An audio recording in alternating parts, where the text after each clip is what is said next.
Assalamualaikum warahmatullahi wabarakatuh. Perkenalkan, nama saya Ayub Rizkullah. Pada kesempatan kali ini saya akan menyampaikan terkait 3-minute thesis pada penelitian yang telah saya lakukan, yaitu pengaruh good corporate governance terhadap kinerja keuangan perusahaan perbankan yang tercatat di Bursa Efek Indonesia. Tujuan penelitian ini adalah untuk mengetahui hubungan antar variabel independen, yaitu good corporate governance, yang saya proksikan dengan 3 komponen utama, yaitu proporsi Dewan Komisaris Independen, ukuran Dewan Direksi, dan tingkat kepemilikan manajerial terhadap kinerja keuangan perusahaan perbankan yang diukur menggunakan rasio return on assets.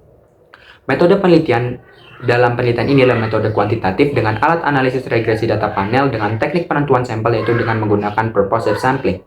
Permasalahan pada penelitian ini yaitu revolusi industri yang terjadi mendesak perusahaan untuk dapat terus berinovasi dalam proses produksi dengan efisiensi biaya produksi. Revolusi industri menyebabkan persaingan perusahaan dalam suatu industri semakin ketat, sehingga perusahaan dituntut untuk dapat menciptakan sustainable competitive advantage untuk dapat terus bertahan dalam industri.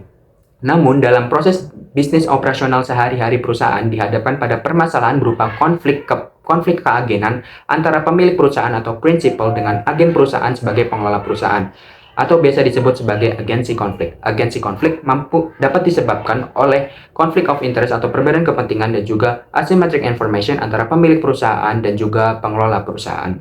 Hasil penelitian menunjukkan bahwa variabel Dewan Komisaris Independen tidak berpengaruh terhadap return on assets. Hal ini menunjukkan bahwa penambahan proporsi Dewan Komisaris Independen tidak merepresentasikan bahwa komponen-komponen GCG telah diterapkan secara optimal dalam perusahaan sehingga mampu berdampak pada peningkatan profitabilitas perusahaan.